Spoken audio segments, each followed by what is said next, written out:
So now we're going to move on to our Quantifying Happiness panel. I'm very excited about this panel. We have Steve, who is going to be hosting and moderating. So come on down, Steve. This is going to be the Price is Right here. Then we have Dom. And Dom is a design researcher at Motivate Design. And I apologize, Steve is the principal scientist here at Hello Wallet in DC. Then we have Dave. He is the product manager and UX researcher at Add This.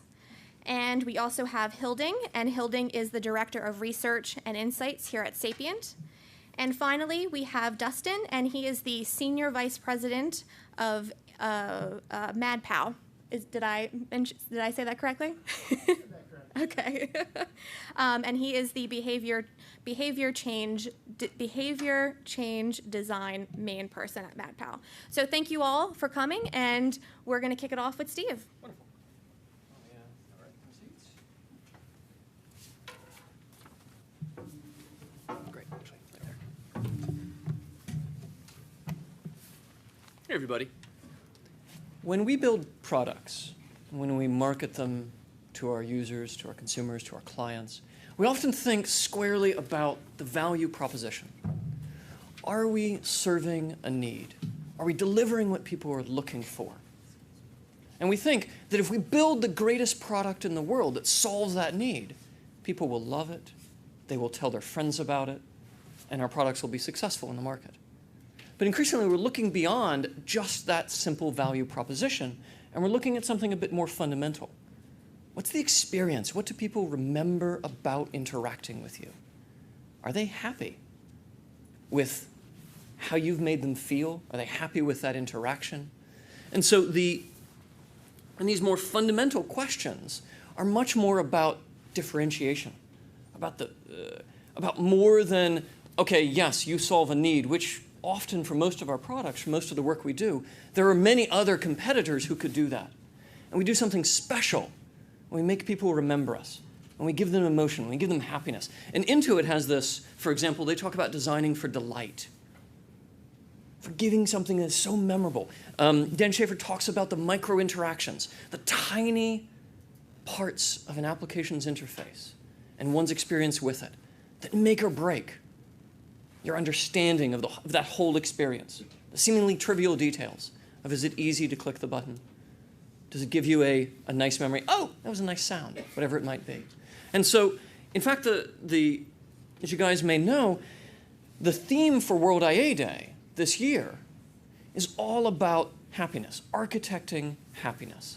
Now, the challenge with that is it's fuzzy. What's happiness?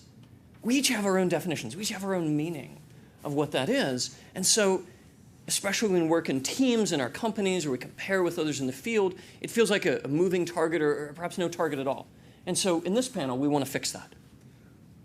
So we have a diverse set of perspectives and backgrounds working in the industry who will talk about what does happiness actually mean and how do we quantify it. And so really that's, I've got a set of questions for the panelists today. I'm going to let them really introduce themselves and talk about it. And we're going to have a discussion. We're going to have a discussion amongst the panel, and hopefully we'll have a discussion with you guys as well. So we'll go through, in the beginning, 2 core questions for each of our panelists, starting with Dustin. We'll start with, what is happiness in your work, and how do you measure it? Short, succinct, what is this? And then we'll dig into deeper questions like, okay, how is that different in different contexts? How do we actually go about shaping that, architecting happiness as is the theme, et cetera. And would love to hear your questions throughout the panel. And that's it, guys. So that's my part. Now they will do the work. Thank you so much. Bye-bye. Thanks, Steve. So, Dustin, why don't we start with you? Yeah, I guess I'm up first. Hey, so the work that I do at MadPow is my job and my team is we specifically design products and services with clients to facilitate positive, healthy behavior change of individuals, populations, things like that. Health, pro-social behaviors, sustainability, financial capabilities. Happiness has a huge part of what we do. And we define it in 2 different ways. Delight, as Stephen talked about, we frame as hedonic happiness. And when you're looking to change someone's behavior, increase their capabilities, we frame that as eudaimonia. So increasing someone's capacity to live their version of the good life, which comes in a lot when you're an organization that's designing in products and services to change behaviors of somebody underneath them. So we separate those two things, and we'll get into some details about that after. Hi guys, I'm Dave Jays with Add This. You probably know us as a sharing button company. You know, we create tools to make your website look great and get your users to share it. In addition, we think of joy happiness in terms of kind of two different aspects as well. The one where it's easy to use, it looks great, it's an enjoyable experience, which is more joy. The thing we're also shifting towards is how can we help you as a website owner be more successful, to drive success, whether that's in connecting with your audience, whether that's in driving core metrics, and that's similar where you know, Dustin talks in terms of well-being, but it's also in terms of fulfillment, right? Accomplishment, mastery, and so that's something that we look at and try to architect for our users of our system, how they can drive more success and enjoyment from their website. Good afternoon, everyone. My name is Dom Crockett. I am a design researcher at an experience design company called Motivate Design. I would say that my superpower is at my field, in my position, is taking user research insights and making them applicable to overall brand strategy goals for my client, and making it just meaningful and actionable. In terms of happiness, I believe that happiness is about alignment.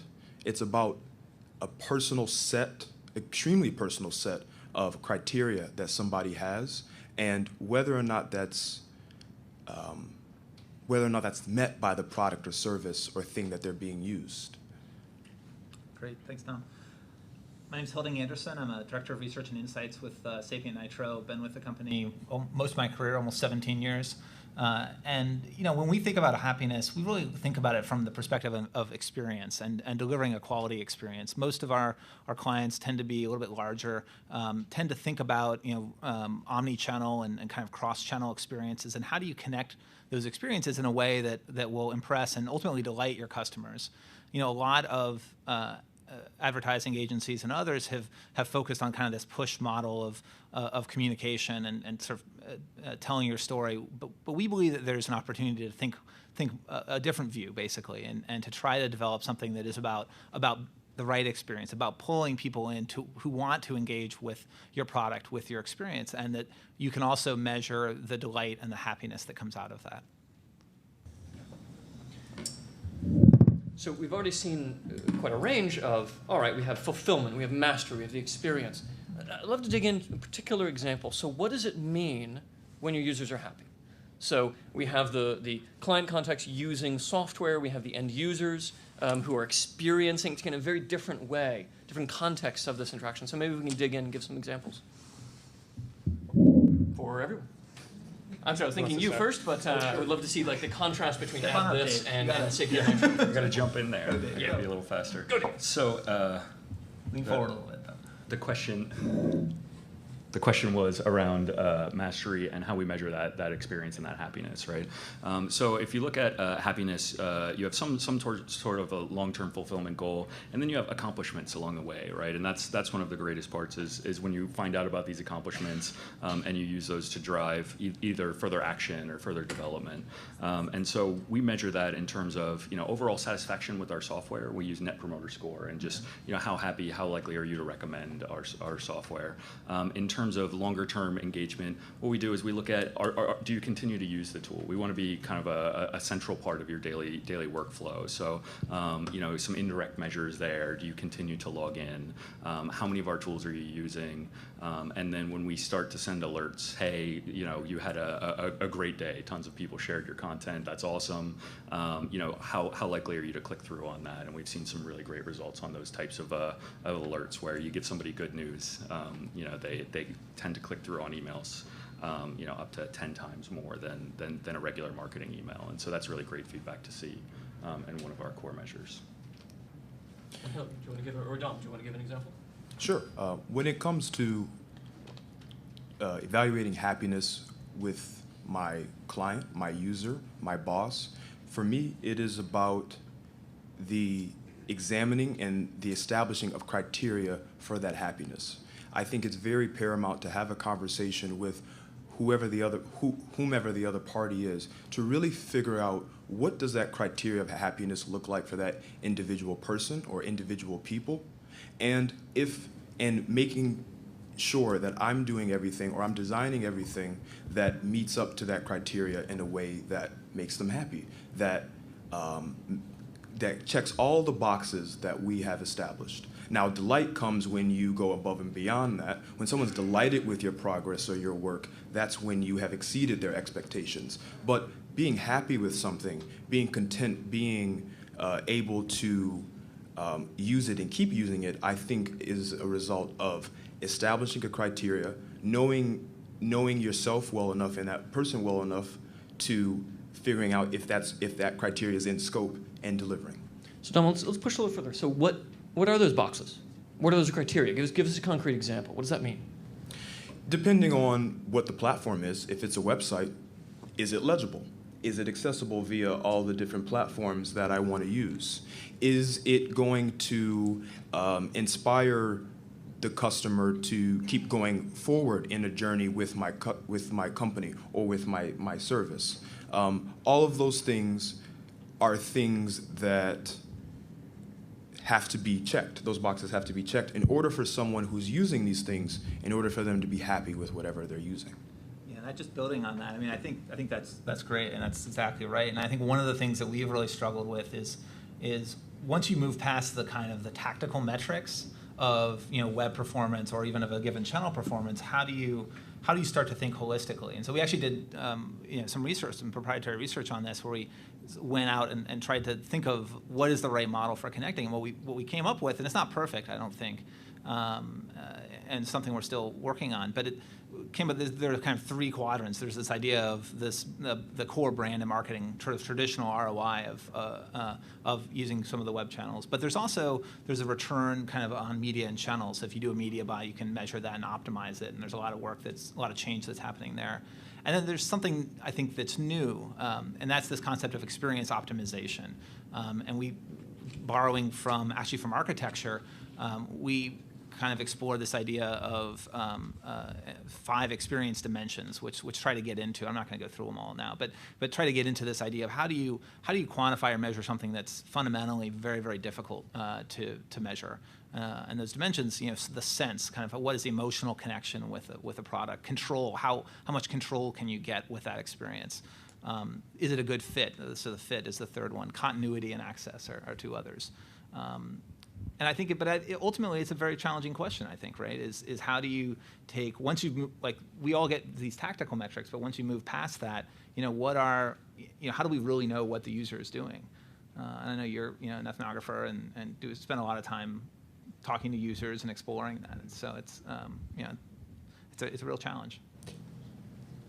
I also find that in talking to users, they may not be as eloquent and articulate as to what will make them happy and delightful, but people are very clear on what doesn't make them happy and where they have really had an experience where I never want that to happen again. This chain of processes in this app, in this service, in this experience was really terrible. Let me tell you why. And probing on those and really figuring out how that experience was offensive to the idea of their best self is really important. So that raises a question. Do we focus on the people who are doing well? Or do we focus on those who really absolutely hate what we're doing? I can take it from my perspective, which is a little different, I think. Again, the work that we do for behavior change is really about taking people who are either perceived by our client and to get people to do better at something, to change their body mass index, to be more financially capable, to be more ecologically minded. When you're looking to change behaviors of a population that someone else feels like their behavior should be changed, it's really important to connect with those people. Behavior change is a messy process of behavior and motivation and attitude and affect, values and beliefs. It's really, really important to connect to those things and help people change in a way that they want to change.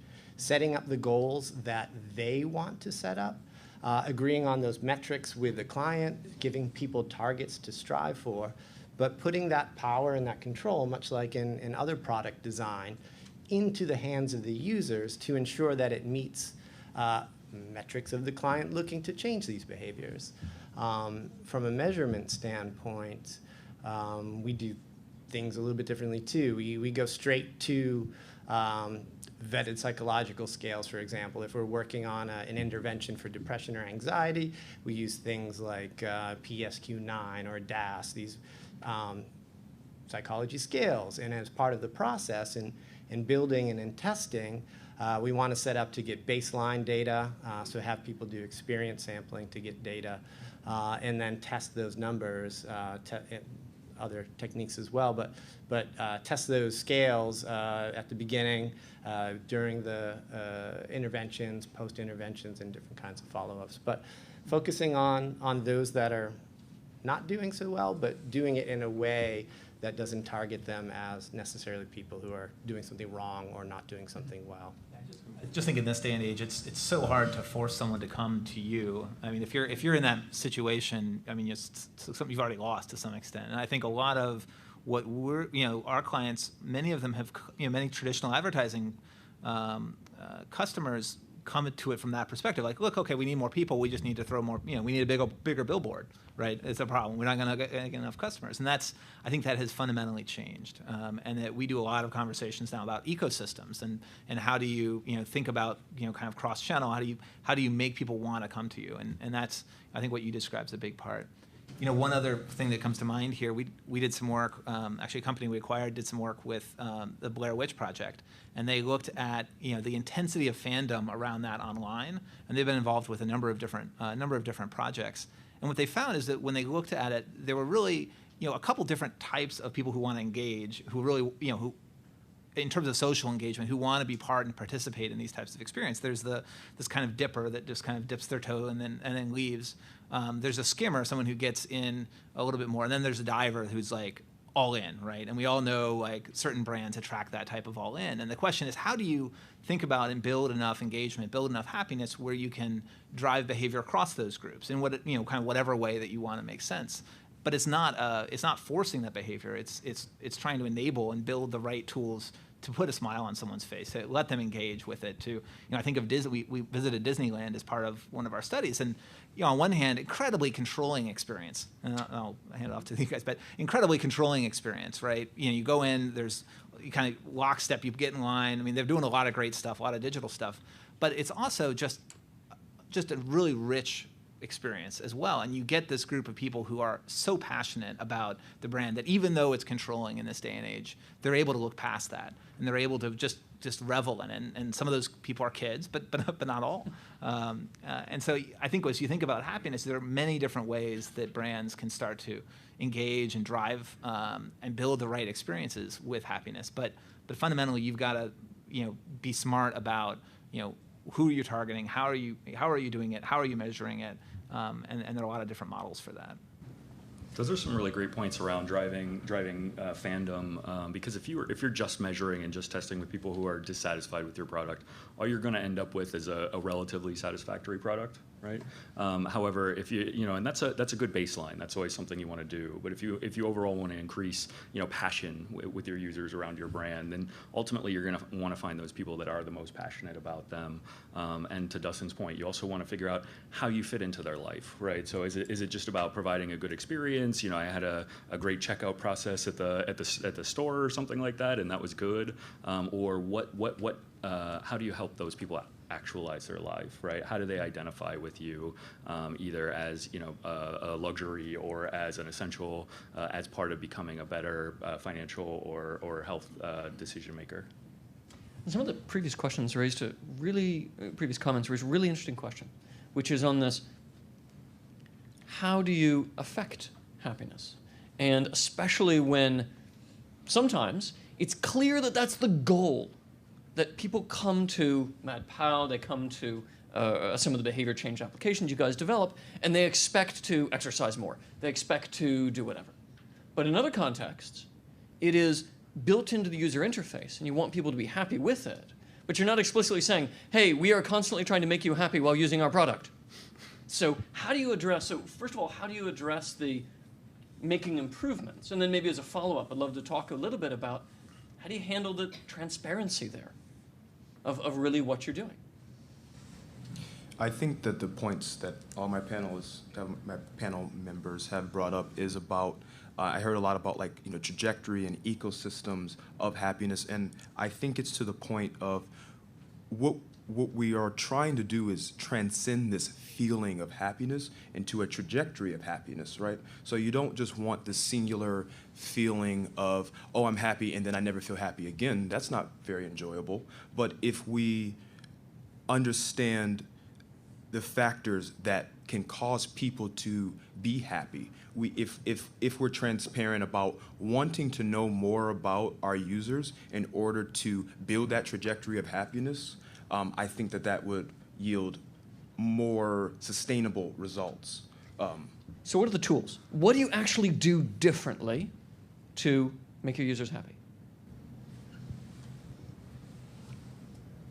I think just kind of like being a good friend, being open to feedback, being open to having the product or service be a conversation with the user as opposed to it just being this entity that they are looking at, and they don't. There's no face to it. You got to build the right product. I mean, I think you got to build the right product because it's about the right feature. I don't know what they are. I mean, it depends on the customer. I mean, as you know, but what's the right tool for the job? And if the job is trying to do that, you got to understand your customers. You got to do the research, the user research it takes to assess that. There are a number of different techniques, prototyping all through the entire discovery process. I mean, Pandora and Netflix make people happy because they listen to the people who are using it. You get recommendations based upon what it is you like or what it is you don't like. That, I think, at a very small level, is this idea that this platform or service is it's like a friend. It's somebody who's listening to you and learning and adapting to who it is you are.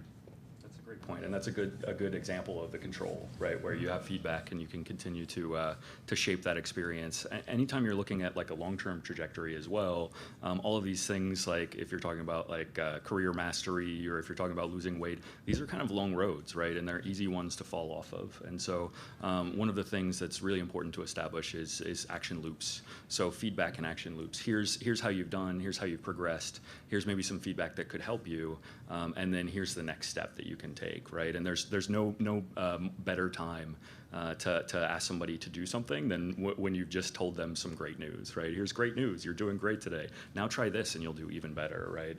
And so those types of notifications and action loops are like little mini interventions that can help somebody along their path. I think you've done some work around that, right, Dustin? Yeah, so feedback loops are essential. Part of any design process, as mentioned when Steve opened us up today. But there's some subtleties as well, especially when you're looking at, again, changing people's behaviors, changing behaviors in a sustainable way. A lot of the things we think about in feedback that seem like the right thing to do, things like rewards and incentives, overly positive feedback as opposed to informational feedback, can have a negative effect on people's motivations, on people's reasons for striving. So in behavior change, we want that change to come from within. We want to empower people to be ready to change their behaviors and to change them, rather than giving them a reward or an external motivator to change their behaviors. So giving people information, giving people data, details, encouragement, language that is supportive rather than controlling, all help people to change. When you take that away, when it becomes feedback that's excessive or doesn't actually connect with the effort that they've put in, or when you're using gamification elements or real-world tangible rewards, that can have a negative effect. People start to see themselves as doing actions or activities for those extrinsic motivators rather than doing it for internal valued reasons. I mean, do you have like a story or an example of one time where you were, I don't know if you can talk about any of the work, but I just find that so fascinating. Yeah, well, so in general in healthcare, when you start to work with insurance companies or things like that, the tactic very much is,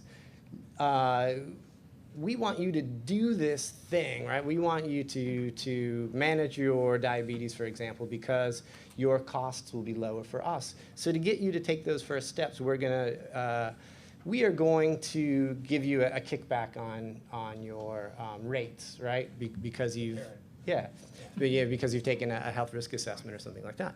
And that seems to be like, the mode of operation. And people don't like to take health risk assessments. They abandon them. They don't do it. People end up having to call people or do in-home visits, things like this.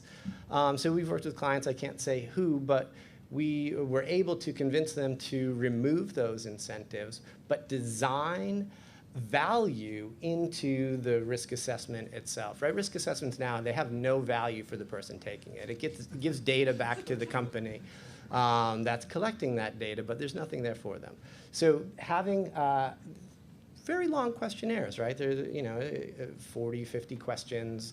What is your blood glucose level? I don't know what that is, right? So you need to have information prepared. So it needs to be designed well. But designing in a way that provides value, those feedback loops that give you something to learn as you go through, that do it. We like to use a lot of playful design and juicy feedback and things like that to make it feel less like a task or a chore. What's juicy feedback? Juicy feedback, yeah. Do I want to know? I mean, sure. I mean, that's there's actually asking some for it. Right, yeah, groundbreaking technology you can actually taste through your phone coming out. So that's what that is. game design term, right? So typically in a form or something like that you take, you spend 20 minutes filling out all these complicated answers. You push submit finally, and it goes, yeah, thanks, we received your risk assessment. And you're like, wow, what was that? But in games, it's like a little bit of input gives you big feedback, right? It's not always appropriate. Stars and explosions and sparkles and rainbows aren't always the design technique that you want to use. I'd like more rainbows, Dustin. You would like one. We all need more rainbows. Unicorns. And unicorns. But if you can amplify that feedback to make it feel a little bit more playful in the right context, again, finding the right balance, even very visceral aesthetic feedback within any kind of interactions, it helps. It helps to drive along that engagement. It creates those, we would frame that as hedonic moments, but delight, right? So these little moments of delight which would build up into the bigger picture of improving my capacity or setting some goals for behavior change and making progress. But that kind of juicy feedback within the end of a loop helps to retain that momentum and engagement. So I'd love to dig into that in a bit more detail, right? So rainbows, awesome. Unicorns, even better. A lot of what we've been talking about thus far, and this is going to be a hard question, seems a lot like making effective products. Like, okay, happiness is doing our job well. What is it that's special? What is it? So I'm a behavioral scientist, and my work is so much about what do we remember from that experience? What will become habitual? And so often the things that we do habitually, the things that are normal, we have no memory of. They don't become part of the fabric of our lives. So how do we do things that are different than simply making a good product? How do we really make our users happy? So I just want to push it back. I know we've got a few examples, and we can talk a lot more. Well, I mean, I think the simple answer is it's incredibly hard to make a good product. I mean, it's incredibly hard. And think about the great products in your life. But most people have like what's a handful, great? maybe. What is it about great? It's not just, hey, you have man, you have really scheduled my calendar for the next month. Right. That's an awesome calendar scheduling program. I can see all the boxes this month. What's great? There's something more about this that we remember, that you think of in your mind, that are vivid. Yeah, and that's why we developed the experience dimension. So, our perspective is that there are 5 things. There's sense, which is like the emotional connection. There's control, about how much control do you actually have of the product. There's fit. Is it the right tool at the right time? So, like a wearable watch, most of the time is a really crappy product. It's like it's the wrong tool for like I'm trying to read email on my phone, on my watch. It's a tiny screen. It's a bad fit. There are other applications probably that make sense, but the continuity is how continuous, how well does it fit into my journey of my day, of my year, of my family, of whatever the journey is. And access, does it provide something real and incremental? But it's a really, and as you guys know, it all depends on the user. It all depends. We're all individuals. We're all special snowflakes. But there's some truth to that everyone has a unique mix of access, fit, control, sense that matters for them. Some people highlight one over another. When I think it does matter the specific user. It also matters the expectation, right? So if you make an incremental increase on a calendar scheduling product, right, you're not necessarily going to be different enough that it's going to be remarkable, that it's going to be enjoyable, and so it's taking new technology or new design patterns, new design thinking, and pushing the essential parts of it, a particular workflow, to make them easier, to make them more joyful, and then also make it memorable through things like juicy feedback, things like reaching back out to people, and those types of tools. But it's tough to be remarkable, I think. I think that the things that are made that one person is compelled to share with their tribe, and something that's made that makes their life that not only makes their life so much better, but they're saying, it would be a disservice to my tribe and my friends if I did not share this product, place, service, or thing with other people. Because you want their lives to be better. The people you care about, you want their lives to be better. But when you discover these amazing things, that is social currency. When you have an eye for experiences that make your world and other people's worlds better, and you can become a vessel for that, I think that if somebody's doing that with your product or service, I think that's when you know you have a great product or service. Okay, a little bit of that NPS piece in there, Dave, to your point. Okay, so on NPS or related, here's another one that you may not want to answer. Benchmarks. Solid numbers for folks in the audience. Give me one metric and what you expect after an optimization process, after trying to really build for happiness. What's the change? Solid numbers.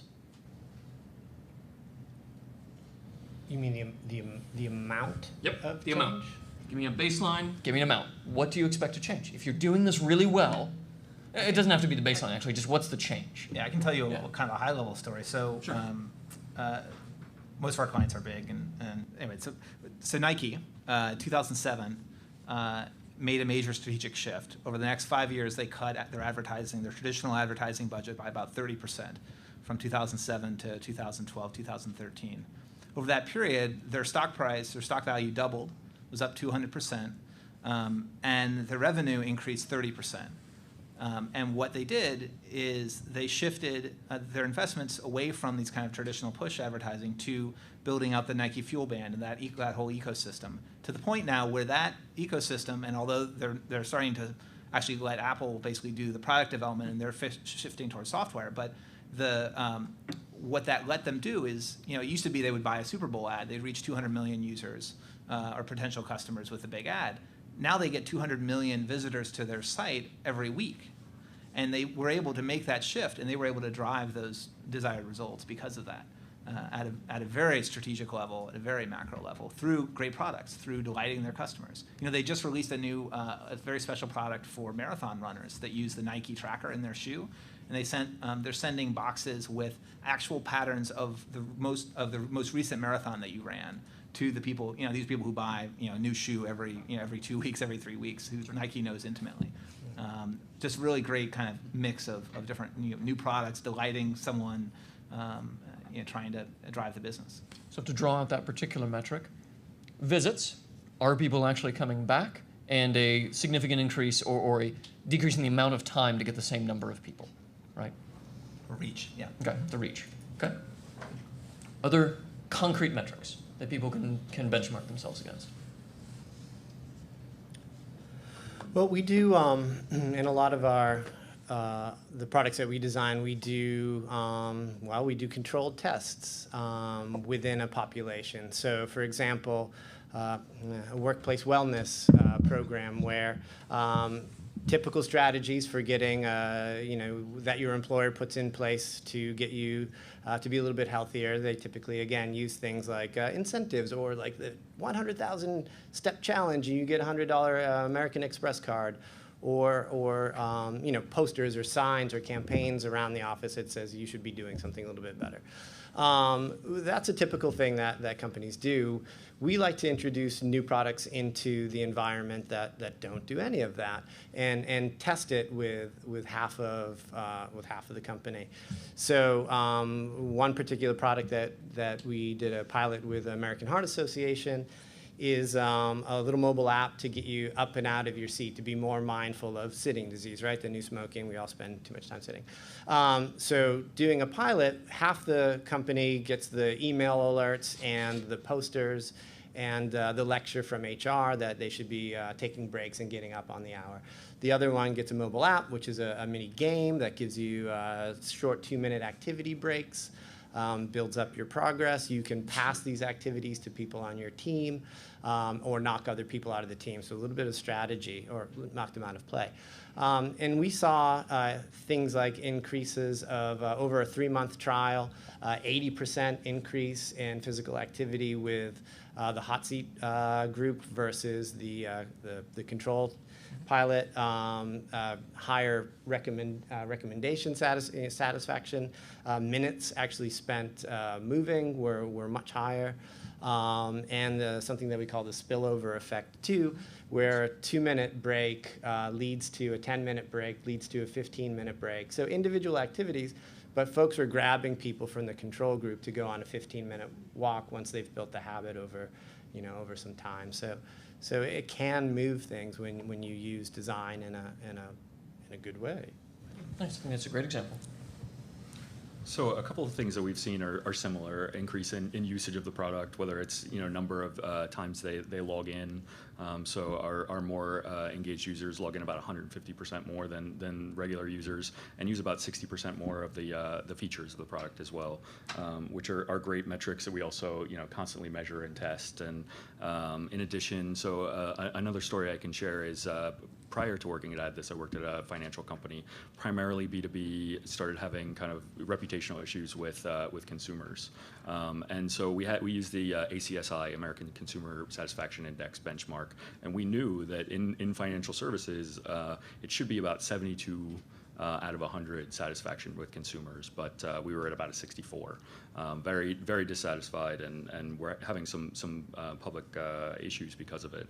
And we found just through measuring, listening to feedback, actually acting on the feedback, learning what the most common tasks were that people needed to do on the website, we were able to get it within 6 months up to benchmark, right? Which is sometimes a difficult thing to do when you already are starting from a down on their list a little bit.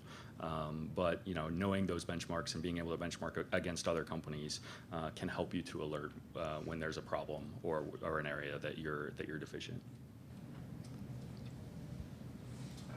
So thanks. I mean, I know this is often very uncomfortable for us to talk about, especially in a public setting. All right, this is what we actually moved, this is what we saw, but it's very useful. So I really appreciate that, and I apologize for the somewhat difficult question. So at this point, I'd love to, we've had a great discussion, and we can keep on going for hours. We'd love to open it up for additional questions. As a behavioralist, I know it's sometimes difficult for people to start asking questions in the beginning. So if you don't, we'll keep on yapping until somebody raises your hand. Okay, so that's a threat. Yeah, look at that. Have any of you done research on? Have any of you done research on use of specific language to increase happiness? So, for example, if I get a thank you note when I subscribe for an email, thank you very much for subscribing, versus hey, you're awesome, we're glad to have you on our list.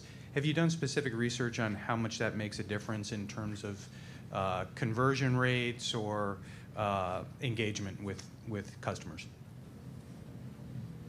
Yeah, absolutely. So that, you know, to go along with what Dustin said about just kind of testing on certain populations, you know, doing controlled tests of any copy, right? Whether it's your headline copy or your thank you copy, your feedback loops of, you know, telling people when they've done a great job. All of that can net, you know, double, triple returns there, and also just looking at those flows and how you can optimize them. Sometimes, you know, just as part of the sign up process, how you make the first time user experience, nudge them into the first action and taking that first step. We saw double the rate of people starting to use the product there. Was it because of more conversational language, like my brother talks to me, or, you know, it's just carefully crafted, put this word first versus that word first? It was less like minor wordsmithing and more, you know, it's got to be again remarkable, right? So it becomes almost about the attitude and how upbeat and how positive the product is, but also still in a meaningful way. Word. Right. Yeah. You want happiness, build juicy products. Dave, one point of clarification. How many folks know what a controlled trial is? Okay, so if you don't, could you quickly kind of explain what that is? Sure. Controlled trial, I just basically meant something like an A/B test, right? So you take some group of the population and you show them one version, and another group and you show them another version, and see which one does the action you care about more. Right. And I think we may, I don't know if John Whalen here is giving a talk later today. He may also speak directly to that. Are you speaking to that question at all? Not really, but it's okay, great. he knows a lot about this. The site Which Test One is the best quantitative source out there that I've ever found about these changes. So you can check that out. Other questions? Yes, 1, 2. Quick question for Dustin. You mentioned psychological tools like DAS and something else. What were they, and what do they measure or diagnose? Or Yeah, those particular ones, that was a depression and anxiety scale. For products and things like that, things like Panelist X, positive affect, negative affect. We use a combination too of framework. If you go to selfdeterminationtheory.org, the framework that we use very much when designing products is that products that make people feel competence, enhance their competence, enhance their autonomy, right? Their volition, that they are in control of their actions. We spoke a lot about control. And relatedness. How can the product or the technology make better, meaningful relations with people through the technology and in the real world? So we use that as a framework. There's scales that you can measure how people feel and all those. It comes down to intrinsic motivation versus extrinsic. And then specifically for happiness, or change, there are things, again, like the DAS 21, PSQ9 is another a scale that we use to measure things. A lot of it, too, depends on what is the behavioral intervention that we're building. But I can talk to you more later about specific scales if you're interested. Cool, thanks a lot. Yep. And I think we had a question here, then there, then in the back. Over here. I think we need a mic. For you again. Oops. Hi. Thanks. Hi. So early on, you said that gamification techniques can backfire. Yeah.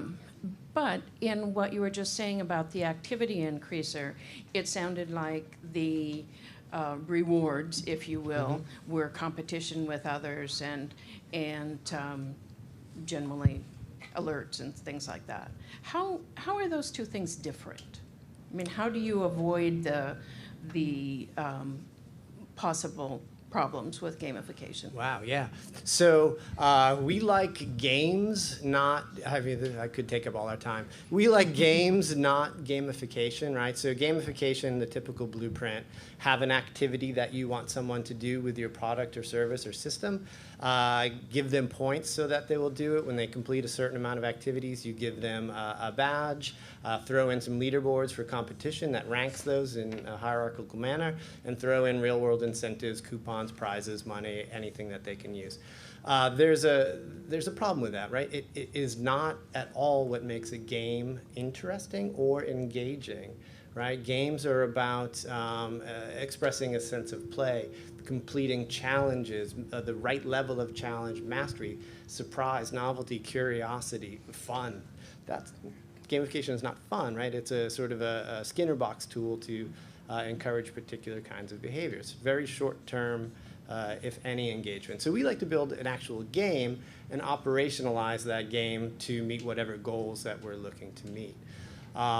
I probably lost the point of your question, but to your point about competition, things like that, you can even see in the games industry, some of the most successful games at the moment are cooperative games, which instead of having, there's all kinds of risks with competition as well. But it seems to be like where everyone goes first, like, yeah, make it a competition and everyone will be engaged, especially in like health behavior and things like that. People don't want that. So you make it cooperative in this idea of shared goals, right? We're working towards the same thing. Creates that sense of, fosters meaning and compassion and relatedness and support and all the good things from games. As opposed to competition, which definitely can backfire and no one feels good. We're on the bottom, you know, the top two people do. And yeah, I don't want to talk all day. I But would just say that's been enormously influential with financial services companies now. Many of the larger firms are doing that. Sort of that's co-creation and motivation are two of the big themes that you're going to start to see in the products that you use. So I wanted to ask, wow, it's a powerful microphone. I've been listening, and there's a lot of conversation about behavior change, and I can't help but wonder about the ethics around that choice. Even the phrase "make people happy" sort of smacks of a certain amount of control. And I was wondering how you think about the user's right to choose their experience, and whether the fact that manipulating emotions might have some ethical question, especially when you're looking to do it on the employer's benefit as opposed to the end users, or even as the end users. Thank you. An important question. So this is actually kind of similar to where gamification can backfire, right? There are absolutely ethical questions, and it comes down to the fact that if you're not helping somebody along a path that they want to go, if you don't understand their goals and their hopes and their desires, and if you're not driving that, then there's no reason for them to use your product. There's no reason for them to come back, and any kind of nudges are going to seem just completely off base, right? Like the blogs that use gamification and you know, try and use it as a one-size-fits-all tool for driving behavior, and you get there and it's like, wow, I have a badge and a profile on this blog, and you know, I'm really becoming a better person. 70%, so close. Right, almost. But absolutely, if you're nudging people to do something for the wrong reason, or that actually isn't good for them, then you know, that's certainly an ethical issue that if your users don't call you out on it, then hopefully you stop before that. I think that's an excellent question that you pose as well, and it also brings up another question that I have, is it paramount that the things that we make people happy, or is it paramount that the things that we design so well should be invisible, that allow people to get back to their lives and foraging their own happiness? Should these products and services and platforms that we make, I mean, if we're talking about users' happiness, it sounds like we're trying to make us happy, in which that's not, you know, those are two different things. So I have questions about that too. If I design something, if I do my job correctly, you really shouldn't know that anything has happened. You should just be like, wow, like I have 15 extra minutes in my day, or I, you know, got to see my kids more. I ran an extra mile. I have the same questions you do, so we're unpacking it slowly together. There's one catch to that, though, too. No design decision is benign. It either thwarts or facilitates well-being somewhere down the road. And again, depending on where you believe happiness or well-being goes, a medical model, a hedonic model, a eudaimonic model, it all comes down to well-being at the end of the day. Everything we interact with, all the digital technologies, all our interpersonal relationships that we have, they're all dialogues. They all affect our well-being in one way or another. So I would pose the question of, if the product and service that we are designing does not contribute to the well-being of the individuals, groups, or populations that are interacting with it, does it deserve to exist? That's a question I take to clients all the time now. Who decides? What's the line between care and control? Autonomy support. If you design a product that someone is going to interact with that takes the person in the bottom position, right, the person that's interacting with it, if it takes their perspective, if it allows for choice in their inputs, if they can interact with it when, where, how they want, that their goals are framed as their goals, that the actions that they take towards achieving those goals, and if they choose to not interact, that needs to be coded as okay.